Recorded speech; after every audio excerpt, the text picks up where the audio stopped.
All right. Sorry about that. We had to cut off for a second, and we'll probably have a few of those. So here's next part two. It says, oh, but and so I ended up with it. Well, it says, I'm not taking that. And like I said, I just threw a fan, and he said, just take it, Jen, or else we have to go to trial. And so I ended up with a disorderly conduct on my record. And he was your attorney representing you for that. Uh huh. While he was your attorney, was he still just a friendship, or did anything turn to where it was more than a friendship between the two? We were just friends. Just friends. Okay. Was Chris aware that he was your attorney and just friends? Did it create more problems for you guys, or did he accuse you of messing around with JD or fooling around or anything? Answer: no, no. Nothing like that? No. So I guess fast forward then, we're in 2019, you start working for JD. When was that? So I worked for him on his first campaign in 2016. Question. Okay. Answer: I wasn't working for him, we were just campaigning. Question. So in 2016, you were just kind of helping him out? She says, yes. He didn't hire you? He did not hire you? No, it was just campaigning. No one gets hired. Mr. O'Brien. That was a campaign for what office? Prosecutor. And he lost. Mr. O'Brien. So 2016, and he lost. Answer. Okay, well, I knew that he was elected in 20, and I did not know that he had a previous campaign. Yes, then we went into the next campaign, and that was this one by Mr. Van Sant. So going into the next campaign, you just helped him? Yes, I would organize his campaign meetings and organize them with Scotty. So you had a business, right? Yeah, He did not hire you at all with that business? No, I owned a clothing store. So it was nothing to do with that? No. Okay. And when he runs for election the second time and wins, who suggested that you start working for him? Answer: well, I did not even know that I wanted to work for him at that time because it was COVID. It was 2020, and I had to close the store. We're not even sure that it was going to win because of all of the stuff that happened with COVID. And I was getting a divorce, and well, I could probably come work for you. So I had to kind of see what kind of jobs were going to be available and if it was going to pay me enough. Question. Yeah. So it's kind of like you just threw it out there and said that I could kind of come work for you. And then when did it come to fruition that he actually offered you a job and you started working for him? Well, we found out that Tracy, and I didn't know her last right now, and Anne Marie were going to be let go. Are you talking about Tracy Graham? Yeah. First Harry Williams was going to have my position and he went to work for 911. Okay. And then that position came open, and I talked to Burge about it. Well, you can have this position, which was that. That would We would eliminate Tracy and Anne, and I would take both their jobs basically. Combined, what were their jobs? Do you remember? They were community outreach, and one was something else. I'm not sure what they called it. I don't know what the names were. And so they just combined the two. And that is what you took over as. Yes. And you were dating or seeing Mr. Tomlinson at that time? No. By Mr. Van Sant. Question. So you came into the office day one with him? Answer. We came in on a Saturday and we picked out our investigators. Yeah, we came in together.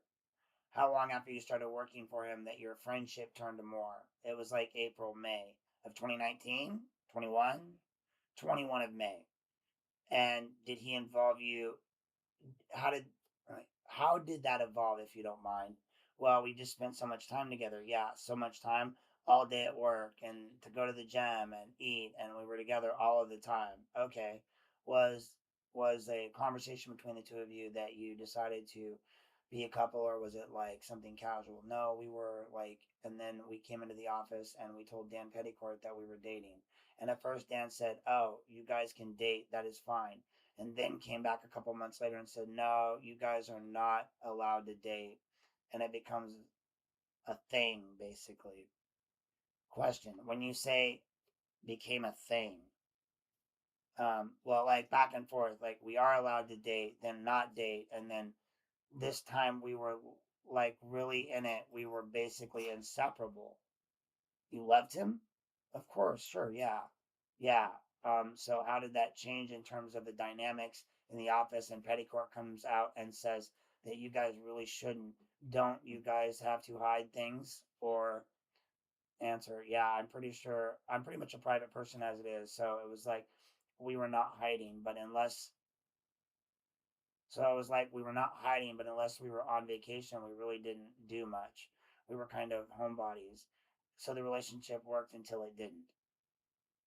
Question: did you hear talks in the office about people knowing that you were dating and people were like, it should not be happening like that, or Answer: well, we were kind of secluded in the office. I mean, we would hear things, but everybody knew that we were dating.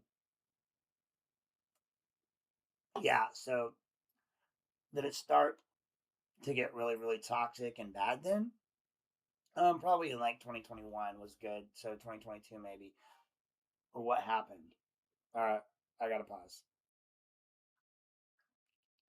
All right, well, I figured out how to pause and unpause. So sorry if I repeat something here because I had to go bathroom real quick. So when you say became a thing, well, like back and forth, we're allowed to date. Oh, okay, now so I remember where I left off. Yeah, when did it start to get really, really toxic and bad? Then, probably 2021 was good. So 2022 maybe. And what happened? What changed? Well, the dynamics of the office changed. We had Nick working with us, Nick Calabrese. So he was like our friend, and that was kind of like a father, our buffer. And JD I just kept catching him like cheating. And not just like with one girl, it was like multiple women, and basically he changed. Well, why do you think? Well, I guess that the power got to him, and the more like when I first started working there, I took over his bank accounts. I got his clothes. I got his car. I co-signed for his car. Co-signed for credit cards. I changed his whole life. You said that he started cheating. How did he go about it? Well, first, these iPads at our campaigns and our fundraisers, and my daughters and such would sell Tomlinson shirts. So the way they cash out were on these iPads. So we would go live on them. So we were all linked into JD's Facebook. Oh God, this is about to get gross. I'm sorry for that. We're all live on them, and so we're all linked into JD's Facebook. Okay, so I picked up the iPad and logged into JD's and went to Messenger, and it was just like I couldn't. I was shocked, hurt. Oh yeah. All right, so thank God the kids didn't see it. Mr. O'Brien just was his iPad. It was his. It was mine, she says. But you logged into because you had authority to his Facebook account. We all did for campaign purposes. Yes, that is how we would like tag stuff by Mr. Van Sant. So, question: do you think he would know? Did you think that he would know? Oh, he doesn't know. I don't know why he would openly. You don't believe that he was aware that you had access to Messenger or things like that? I did not tell him. Okay, did you ever confront him about it? Uh-huh. Well, I didn't tell him. I would just say, like, oh, I heard that you were with so and so. But I would find out through Messenger, and that would start the whole yes. Yeah, and the other woman would tell me flat out, tell me. The other woman, like, I don't want to put anybody out. But, Mr. O'Brien, do you remember any of the names them that would have said something to you? Answer, I don't want to answer that. So you did a lot of posting on social media. Was referenced that to the funeral fundraiser. Does that help? The fundraiser is why, like, I feel like we were here. It was the funeral day. I felt like it was over because my family and friends hosted this event, and it was a huge event, and they put like $30,000 to host it, and I invited all my people who donate, and JD shows up with like this girl and looks like a hooker, and they're like, what is going on, Jen? What's going on? Well, it is this girl, and she has 4 kids, and they know that JD is not the dad. So like they are using this other girl. They are uncomfortable on who I say he is and who he is, and they were going to donate again. Right? And they were going to donate again, and it was just like, I know now that I wasn't mad about the girl. I was just mad because it wasn't something that we could celebrate, because the next day when I came into work, he was like, "Why didn't you say hi to Katie?" And I am like, so we fought about that, and so it was just like a team. I raised $50,000. Where was the fundraiser at? Up at Parker. When you say Katie, who is that? Is that Katie? Or when you say Katie, is that Katie Jean? Uh huh. Mr. Lux. That was April of 23. Yes. Well, who he lied to me about forever. Mr. Van Sant. So, yes. You suspected or knew of her, and he had been lying about it. Yeah, yeah. And you said that you asked him about it her before. Answer: oh, it was ongoing. Yeah. Was there ever a confrontation between you and Katie? Well, no, not until like this year. This year, 24. Uh huh. Do you mind talking about that? Or question mark. JD would not leave me alone one day, and he gets obsessive, and he calls me like 100 times, and he called me like 4 o'clock the next morning, or 4 o'clock in the morning, and I could not sleep. And I woke up, and I was the next day, and I went to Katie's house, and JD was pulling out, and I was like, "Don't leave me alone. This is where you want to be. Leave me alone." And she comes out, and she is like, "So this is really like," and I was, "This is really like dash dash," and I said that he will not leave me alone. So she wasn't even aware that JD was trying to contact you? Yeah. And then somehow me and JD get back together, and I catch him at her house 3 days later, and it was just like, is it a whole back and forth thing? Question. Toxic? Yes, it was pretty bad. Mr. O'Brien. Now that is the year before 2024. Yeah, Mr. O'Brien. Okay, so you left through the prosecutor's office in August of 23. And you continued to see him after that. Okay. Mr. Van Sant asks, I know that we are jumping around a lot, and it's hard to get all of this in one bit. I know. And I applaud you for going through with this again, because you keep having to relive this and hearing it over and over and over again. I know it's hard, and I know that this will be the last time that you have to go through this in terms of timeline and stuff, because it's taxing. I know it is. It's not going to be the last time. So we appreciate it. So let's get back to still working for JD. It starts to get toxic, the relationship, and certainly changes dynamics in the office. And when does your relationship start to get really physical with him, where he is physical with you? So the fights would get worse and worse at work, and we would argue, and Judge would come in and try to come into his office. You were in JD's office. Like a referee, I guess, between us. When you say judge, you mean Jim Burge. Okay, just to be clear, Mr. Van Sant. Yes, clear. Why were the arguments taking place in the office rather than at your house or his house? Would it just spill over there and not any time that you guys were spending much time together anymore? Well, I felt like he had a girlfriend call me. So then I would turn off my phone, and then I had to go to work in the morning, and then I would ask to work. JD is furious about like turning off my phone. Basically, that would be a Monday fight.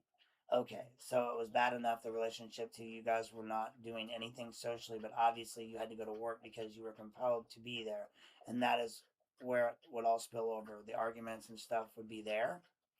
Yeah, and then I would forgive him, and like Wednesday, and then like we would make up and get back together. It was like a cycle. So where does this rage come from, and why does he think he has control over you, and he just has to have you in his life, and why would he get enraged to be so upset with you? Well, I think it's over. It's just he's a control freak, and I think part of him knew. I handled this. I handled his whole life. So if I were to leave, I did his banking, everything. Okay. So I think if he were to lose that, his life would fall apart. Okay. I had asked about when it becomes physical, and you said that he would go to the office because throughout the weekend you would shut everything down because he would just continue to bother you. And when you would show up at the office, the fights would start, or at least ongoing. Uh huh. And was he physical in the office with you? Uh huh. Can you explain or at least describe that? What would he do? Like, mainly just kind of like, I was never like, I just couldn't leave the office, his mouth, or his office, and just mainly grab me and put his hands over my mouth because I would yell back, well, you are a strong-willed woman, question mark. I am like fire me, you know? Yeah. Why not leave? Why not quit? I had a son that went to St. Ed, so one of my paychecks said St. Ed, and the other paycheck paid for like gas and food. And I get child support and spousal support, but it covered my life, and it wasn't perfect. It wasn't a perfect, it was the perfect job. And it was the perfect job. I had to pick up Chris in the beginning before he started driving and raise my son. And I was like, pretty much it was just JD and I, because my friends got tired of our bullshit, and he became like the only person.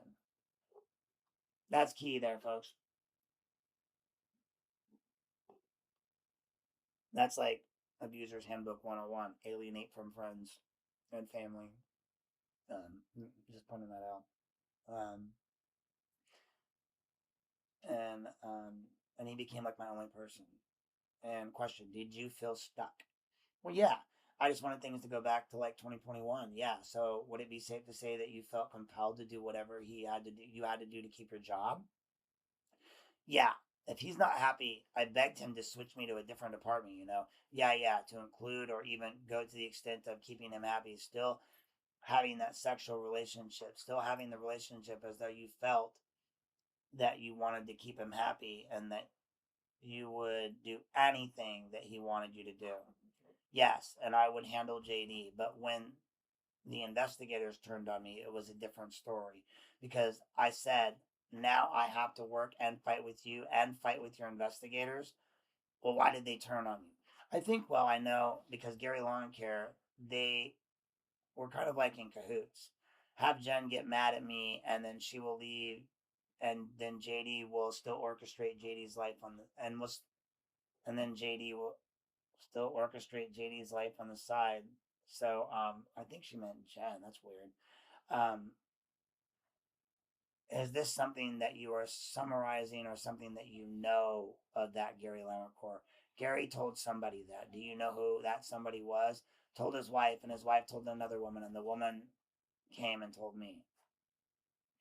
That doesn't work. That's hearsay, hearsay, hearsay.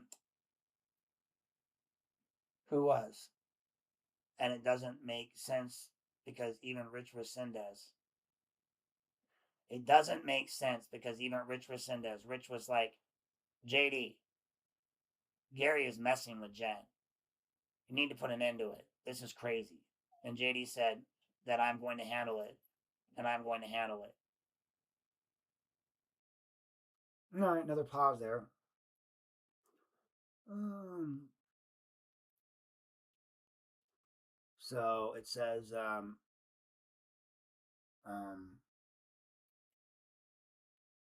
and Rich was like, "Why did he keep letting Gary do all of this shit to you and take control in the office?" And then, come to find out, it was because Gary was trying to get rid of me for JD. Maybe I'm wrong. Question. Maybe I'm wrong, but wasn't there a time when Rich was your supervisor? Answer. Well, that was the whole thing. They kept switching around as to who I was going to report to.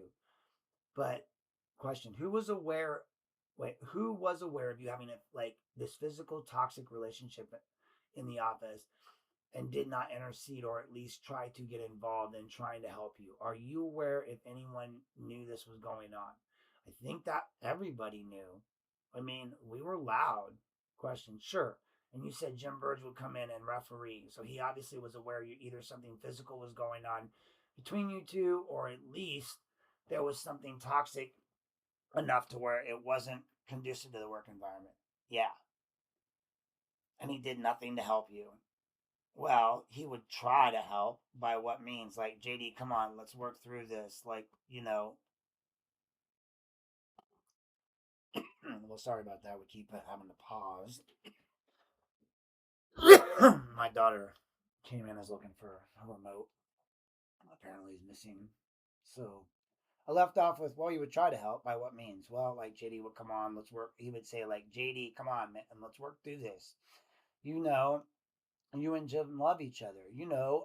I know now is Burge's tactics because if I could handle JD, Burge could do whatever the hell that. Wait, I know now is Burge's tactics because if I could handle JD, comma, Burge could do whatever the hell that he was doing. So, Mr. O'Brien, were you seeing anyone else during this whole time frame? No, I was never allowed to talk to anyone. JD went through my phone. By Mr. Van Sant. Question. Those were his orders. Speak to me without having a better term. It seems like he was trying to control you. JD was involving you. Yeah, I had one of the police, Mike Walker, like my pictures on Facebook, and we argued about it for 3 months. But you could not control anything that he was doing? Right. Have you ever caught him with other women while you were supposed to be together? In bed? In general. Whether you caught him with somebody or in a car someplace, conversations. No, I would not catch him. Aside from the office, which was things being physical, aside from the office when things being physical, were you physical at home or anything? No, I would not catch him because it was interesting. When does he have time to cheat? Because I was with him like all the time.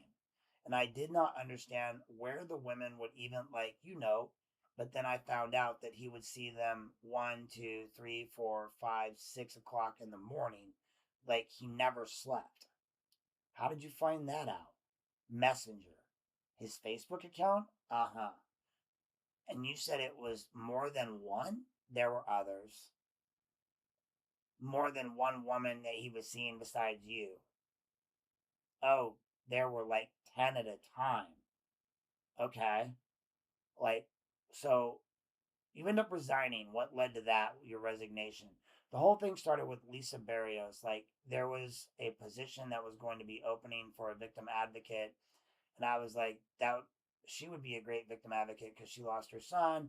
And we were talking about it in the office. And at that time, Gary Longcare was kind of a victim advocate. And he's like, no, he's got to go. I don't want her over there. I cannot stand Lisa, blah, blah, blah. And I called Petticourt and I said, we need to hire within. Like, Lisa, she is educated and there is no reason why she can't have this position. And Petticourt said that I stand behind her. She's a great employee. Gary fought it. Me and JD fought about it. I'm going to scroll up here.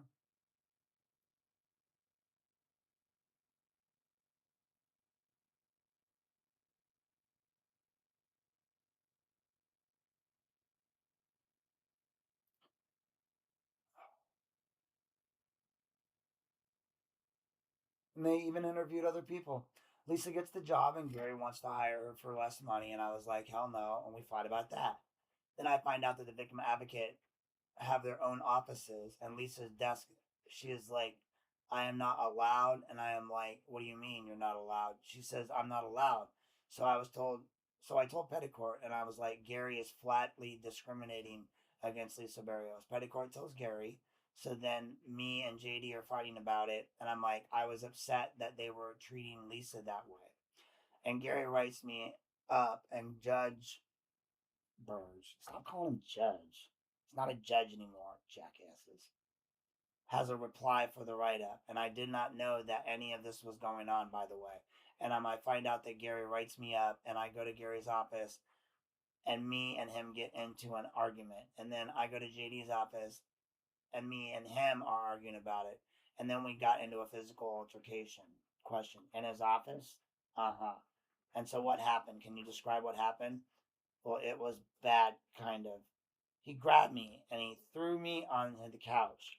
And he was basically like, he was shaking me. Okay. And that was August 16th of 23. Well, O'Brien says that. And answer. So I texted Judge Burge. And what is he going to do? Throw me out the window next? I can't go back. It's too far. The whole thing is Mr. O'Brien. On that same date, you texted Judge Burge. Judge Burge. Uh huh. About the incidents? Uh huh. And in that, did you say that he physically attacked you? I sent him a picture. Do you want me to tell you exactly what I said? Yeah. I said, Judge, I am sorry because he sent a thing and he said that I am in a tremendous sense of loss. And I said, sorry you feel that way. The job, inaudible. Me, my whole life, and now I don't see how I am going to live without him and my job.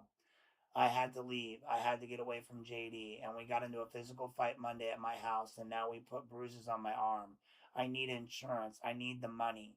I need my job in JD, and I just sent him pictures. And what date is that? August 17th. August 17th. And I see some of the pictures. I think that Mr. Lowe, pursuant to the subpoena by the state and your attorney, have given us some photos, which I see that I just had here, which looks like the same one that you had on there. Uh huh. Are those the same ones that you gave us on the subpoena? Uh huh. They are. Uh huh. And that is on this. There is an exhibit number. There is C1 and C2. Uh huh. And those were your arms. And that was taken after the incident in Mr. Tomlinson's office. Uh huh.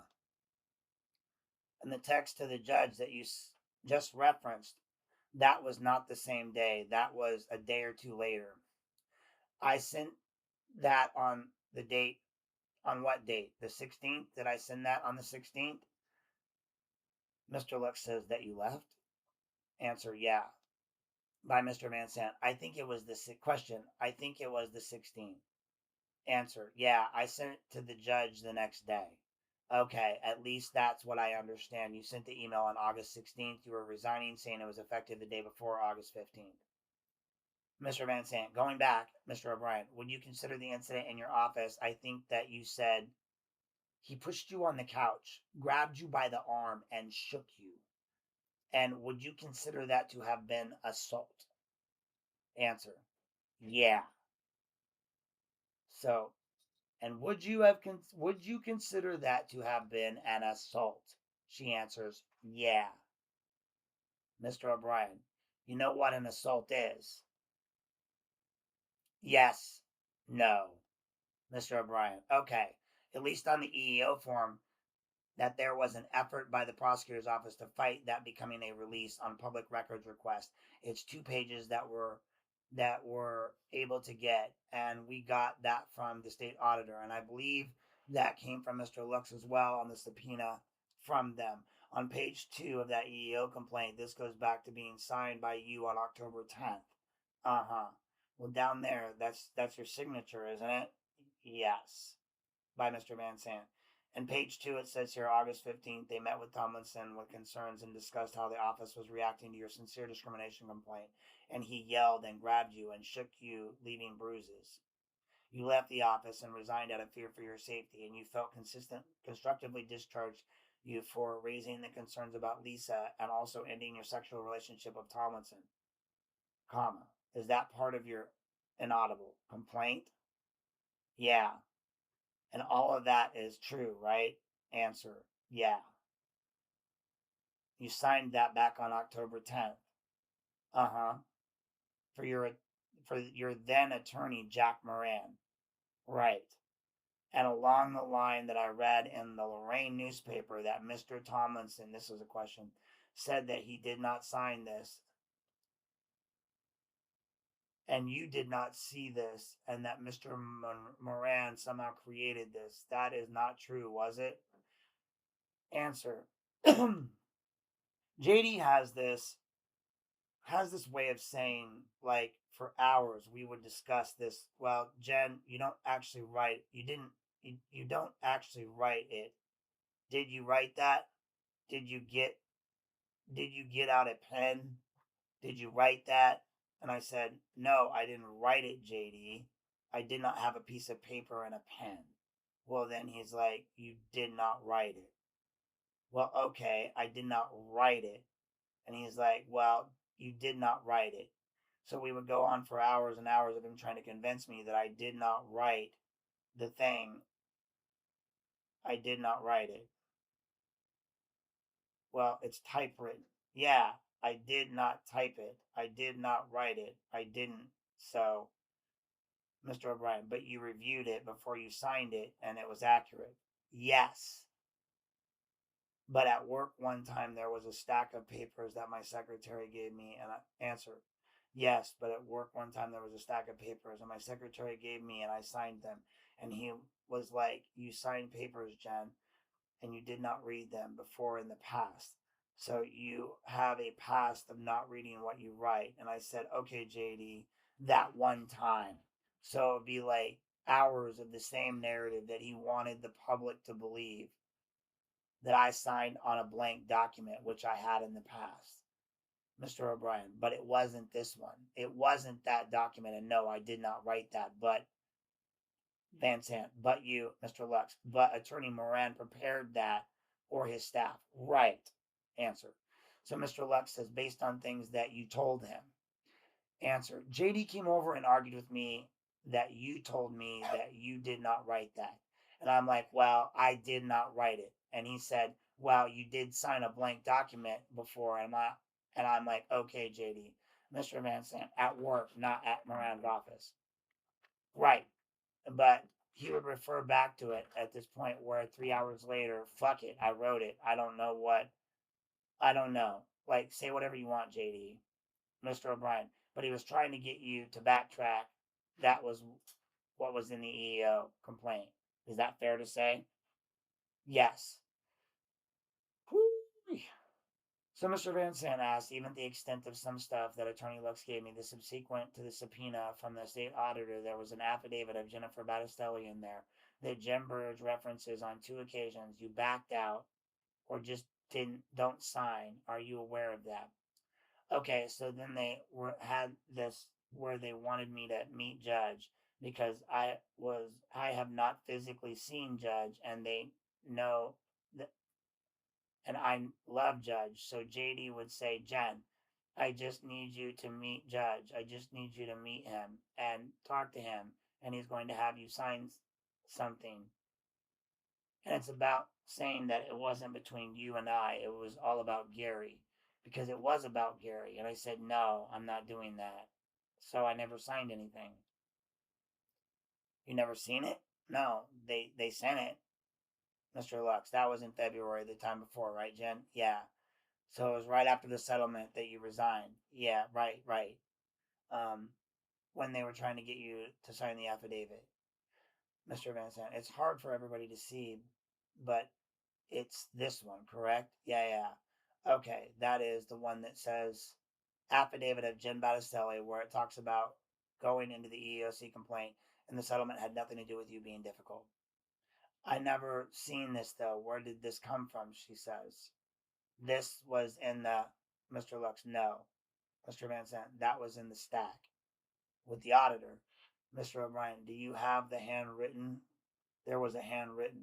Here, Kenny. That was all with this. So, Mr. Lux, I'm not sure. Let me see. Mr. Van Sant, you know what? You were right. Mr. Lux, that is handwritten. This was in the stuff that the auditor has. That is handwritten notes. Yeah, this is it. Parts of the petition. So you were right. Mr. Lux, she has not seen that. Can I see it? Mr. Van Sant, no. Answer, okay. Okay, no. This is what I was referring to the 2 page dark copy from Jennifer Battistelli to James Burge, and it's about a paper, it's about a page and a half handwritten. Judge wrote that by Mr. Van Sant. That is Judge's handwriting, yes. And that was presented for you to sign? No. Or they wanted you to review this. They wanted they wanted to type it up in an affidavit. Is that what it says? Yeah, he would write it all up on our stuff and then I would type it and sign it. Okay, so this was presented to you by Mr. Burge. Judge, yes. At what point in time? This was during the whole Gary thing, back when you were still an employee, when he was investigating it? Uh huh. And you did not sign it, this, or type it up? Uh huh. And it is It wasn't. So tell us why you did not sign it. Because I was mad. I was like, this is Mr. O'Brien. It's not accurate? Answer, yeah. Okay. Answer or question, okay. It's more of a statement, but Mr. Van Sant, we have one here. Mr. Lux, there are so many. There were so many papers. Yeah, so many papers. Bob, Mr. Lux, Bob, what you just showed me, she has not seen that prepared affidavit. Mr. Van Sant, right. Mr. Lux, there are overtures and emails to Jen trying to get her to sign an affidavit, but that's not it. That is what they wanted her to sign, but she never did. Mr. Van Sant, they never did, and it was prepared and audible. Prepared, it took some time of affidavit prepared by Wickens, Hertz, or Panza in February of 24, but you were aware that at least he was trying to get you to sign it, or something. Answer, or sign something. Question, sign something? Something, something. Question, something, something. Yeah. Well, the answer is yeah. Question, that is fair. When you were talking about Lisa Barrios in the promotion, at this point you said Gary Longcare already had it out, and they bounce around a lot. There was bad blood between you two already. Wait, there was bad blood between you already. Answer, yeah, Question, okay, so do you feel in terms of the EEO complaint that they were just using Longcare's escape mechanism to draw away attention for I being in your words that you felt that you were assaulted in his office or in the office? Answer, I think it was a huge combination. I was furious about Longcare, so I wanted my complaint to be about him as well. Yeah. Okay. So it was twofold complaint. Answer, yeah, I did not want the stuff between me and JD public. So I was going down this road, and well, it all became public anyways because, yeah. Well, what y'all think was going to happen? Oh no, the truth came out. Um, so initially, you were making it look like it was an EO complaint with lawn care because you wanted to keep it out of the public eye. Yeah, the actual relationship and the assaults, and that is why I signed the NDA. And then JD writes that article, kind of turning it on you? Question mark. Answer: yeah, making you the aggressor and turning it on you. Well, the article makes it seem like that. Yeah. Question. And now down the road, he's making it seem like you are the person. Yeah, because he cannot convince me. Now he's going to go to the other. He's going to go the other route. He's against me. Mr. O'Brien. So it was your feeling that the settlement was negotiated to address both the EO retaliation complaint because of Lisa as well as JD's assault, even though it wasn't specifically mentioned. Does that sound right? Mr. Lux, say that again. Mr. O'Brien, the money that was paid by the county, what did you understand that was for? For retaliation because of the complaint about Lisa? Or was it also for the incident in JD's office on August 15th? Answer. All right, let's see what this says. I think it was a combination for me leaving the prosecutor's office for everything that happened, Mr. O'Brien. All right. And that would include the issue with Lauren Care as well as the issue of JD in the office, O'Brien. Our answer, correct, Mr. O'Brien. Okay. So again, she's saying that all right, and that would include the issue with Lauren Care as well as the issue with JD in the office. Correct. By Mr. Van Sant. Page 36. Jesus Christ. So you resigned the office, and is the relationship done at this point? Or is there no contact between you two, or is he begging you to come back at any time? Answer, for about, I left, I blocked him for about 2 weeks, maybe three, and then I don't know how we ended up being back in contact, but we ended up back in contact. Yeah. Question, who pointed you in the direction of Jack Moran? Answer, I got him from Brent Buckley, my attorney. Question, and that was simply to settle the EEO complaint that you had already filed? Answer, no. Question, or did he file it? Answer, no, I was going to, but because Brent is my attorney and Elizabeth, who does that kind of work in his office, well, Jen, I will send it to somebody else. It was not something that he handled. She was like, I have somebody for you, and that is how I got stuck with Jack Moran and you laid it out to Moran beginning to end, he knows it all. You tell him everything, takes my phone, my laptop, Mr. Lex. He downloaded her phone, laptop, and a couple of years of stuff, right? Uh huh. So, to support the toxic relationship, Mr. Lex, the toxic relationship, her feelings. Mr. Van Sant, inaudible. Mr. Lex, in the workplace. Mr. Van Sant, okay. Recordings, Mr. Lex, recordings that she had. Mr. Van Sant, and the talk started between Moran's office and JD's office in terms of the settlement. Yes, he calls and he says that Petticourt is talking, and even, yeah, they reached, I am not an attorney, they reached agreement? Is the question. Answer, yeah. He said he would you agree to this amount? And I said, yeah, that sounds fair. That would be the end of the year and my pay for the next year. And that would be the terms of, and that would be my term with JD. So I felt like that was amount was fair. There was some dates that were thrown out, and then it had deadlines, and that it would be done by a specific date. Who came up with the date? Was that something that you needed it done by, or was that Moran who kind of said, let's get it done by this date? Answer, well, I mean, I wanted it done fast, and I would have get on Jack and say, like, come on, I wasn't working either. I did not get unemployment, so yeah, I needed a resolution. I needed to move on. So, Mr. Lex, that is reflected in the email? Mr. Van Sant, yes. Mr. Lex, where Mr. Moran tells Petticourt it needs to be done by October 17th. We are not waiting, or we will go file the charges. And that was the EEOC charge, correct? Answer, uh-huh. By Mr. Van Sant. So when does he determine the charge that is the EEOC charge? Answer, uh-huh. Did you explore the avenue of criminal charges like assault or anything like that? Would that ever cross your mind? Answer, uh-huh. I did not realize that JD and I were in such a toxic relationship. Question, until you got out of it? Answer, yeah. Question, yeah. Prior to the settlement being approved across the board, settled through the commissioners on requisition, what can you expand upon or at least talk about that you were aware of? Any agreements, or how did that work? I had information of the point in time where JD and Jim Birds would go across the street and talk to Dave Moore. Question mark. Answer, uh-huh. Question, whenever conversation they had, I don't know. And at some time JD reaches out to you and says, it's done. Are we good to go? Answer, uh-huh. Question, can you tell me anything about that? Answer, he said, Jen, I have to talk about Michelle. Hates JD, so to be Michelle, he's like, I got to get this going, and I got to tell the commissioners what is happening, what is going to get it settled. And at that time, me and JD were not fighting about it. We were just kind of like, I don't know, I cannot explain it.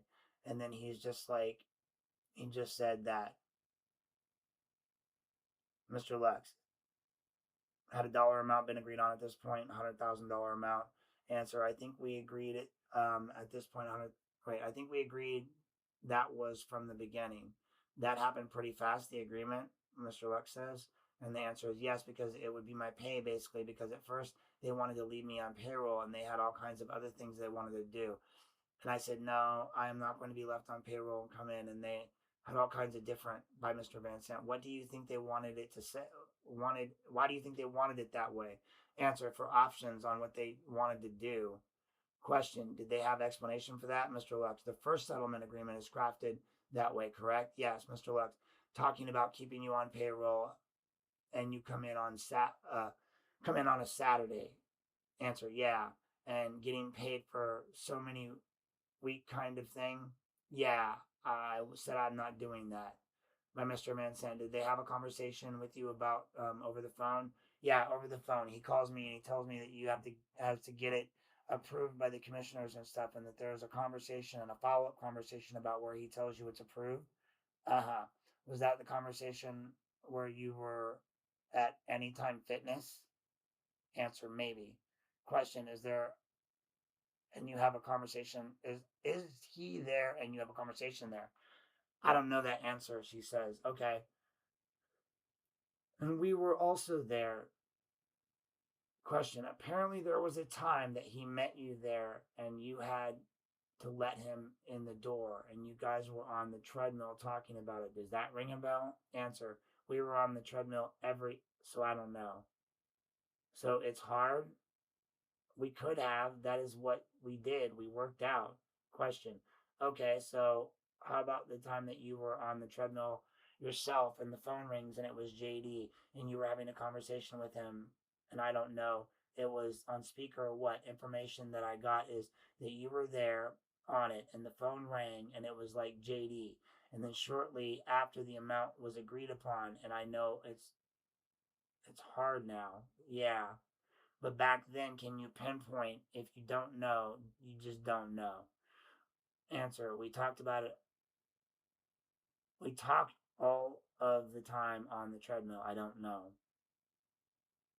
I don't know who you're talking about here. It must be your lawyer or something. Mr. O'Brien, going back to something that Mr. Lux said a minute ago, was it your understanding that from the very beginning, I want my salary for the year and the next because that was JD's term? Uh-huh. And that comes out to 100K. Uh-huh. And that is what I take to settle both of these. Everything I was grieving, had to have a grievance about. Answer: yes. I think it ended up being 150 with insurance. I see. And it came down 100. We cannot go over 100. So I said, fine. So in the terms of it being negotiated, you started at 150 and eventually it was 100. And then that was the whole ball of wax for whatever grievance. Answer: yes. And then you said that you included the discrimination kind of issue as well as the the incident in JD's office. Is that correct? Yeah. Okay. By Mr. Van Sant. Did JD ever have a conversation with you about how they were going to go getting this approved through the commissioners? Answer: I don't know. You were part of it. Question: were you part of? You were not part of that or anything? Answer: no.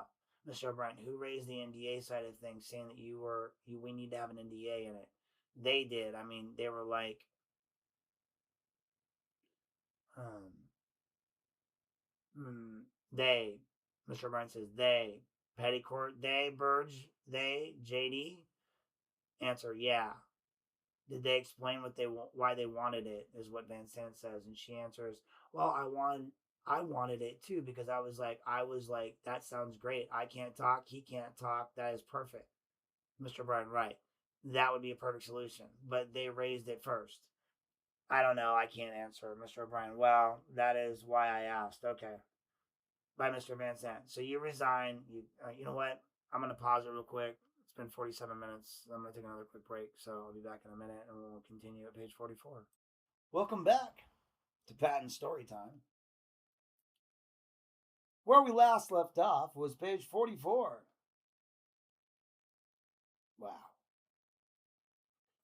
So, by Mr. Van Sant. Question: so you resigned and get the settlement and the NDA is in place. When does it start to really get really bad after that one? He had come out and say he was trying to convince you. And when I say they, I said saying JD and Burge. And they're trying to convince you to retract everything and side with them again. When does this start? Answer: so JD and I really did not talk about the case. Like, even when I was rereading all of the text, we really didn't talk about it. It got settled. I remember saying in the text, oh, I got the check, or Rich brought the check over, or something like that, I think. But we never really, he wasn't angry about it at the time. And then the story came out about Jack, my attorney, and he said, Jen, it's Jack's fault. And I'm like, what did Jack do? Why are you attacking Jack? Leave Jack alone. That started with the last year after the settlement. We never talked about it. Mr. Lux says, I think when the Barilla lawsuit got filed, I think that was in December. So up to that point, JD and I never, in the text messages, you deserve the money, Gary was wrong, blah, blah, blah.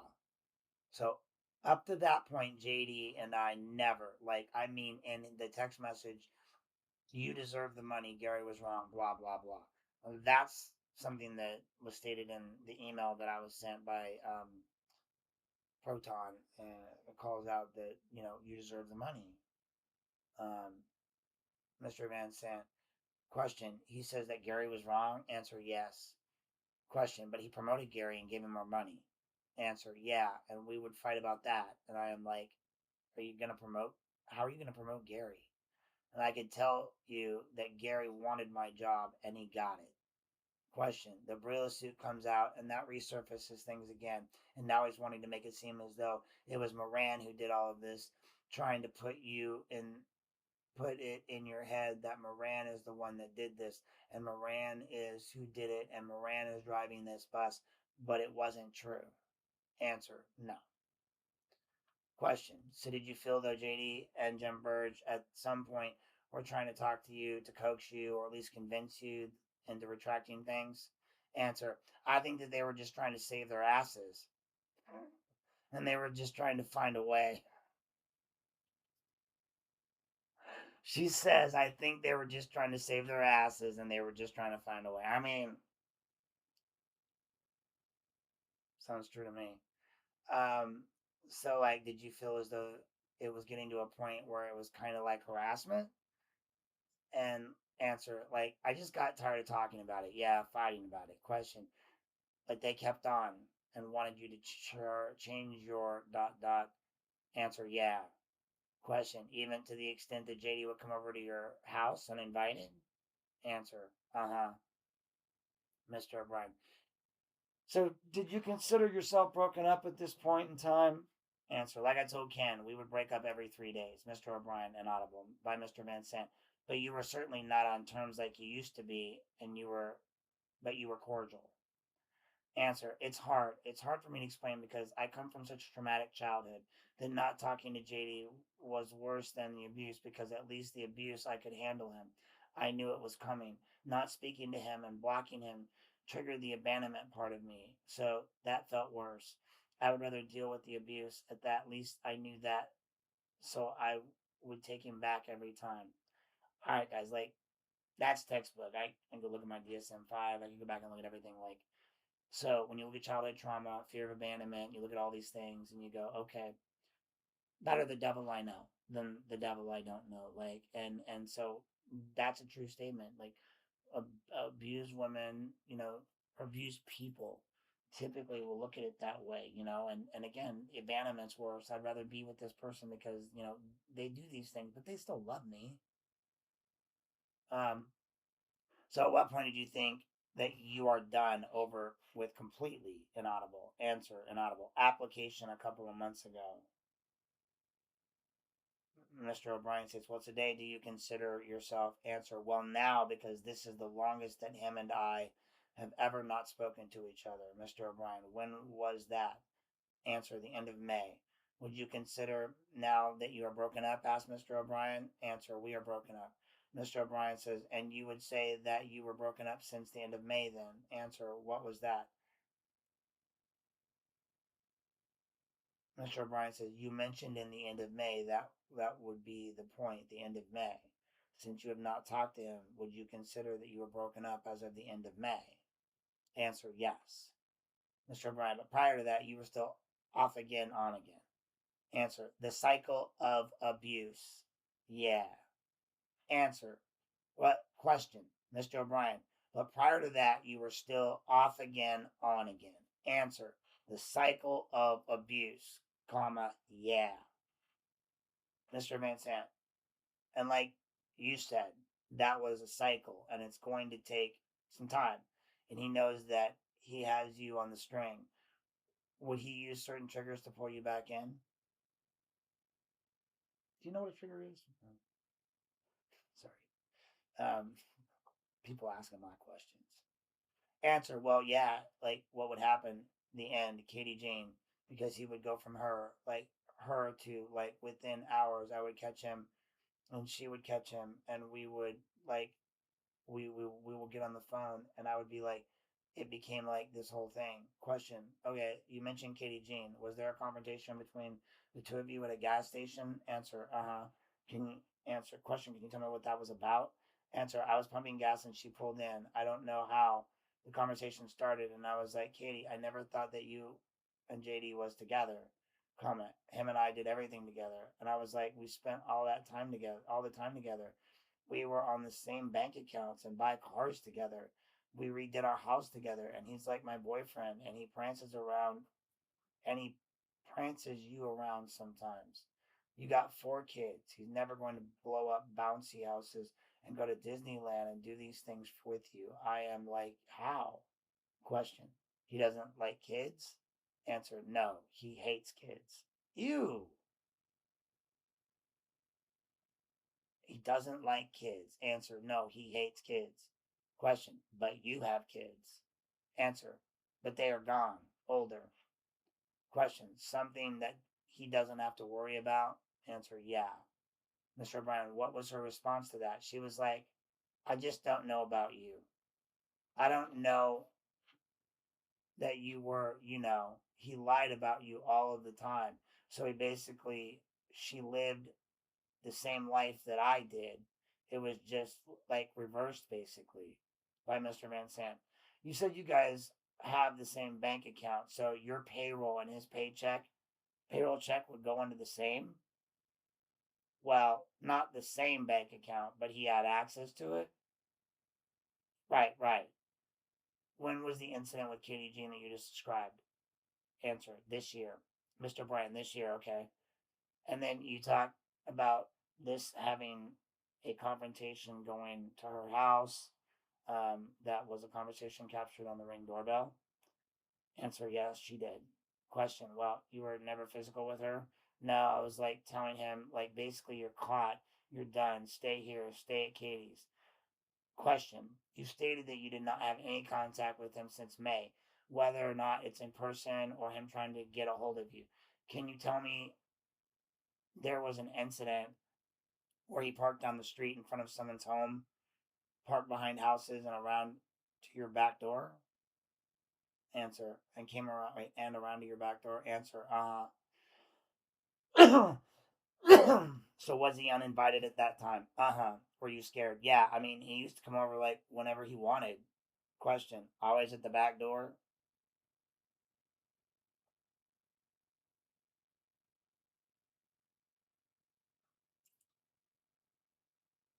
Not gonna do it.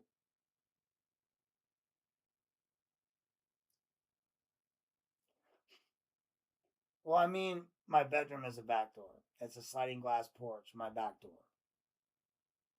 Nope.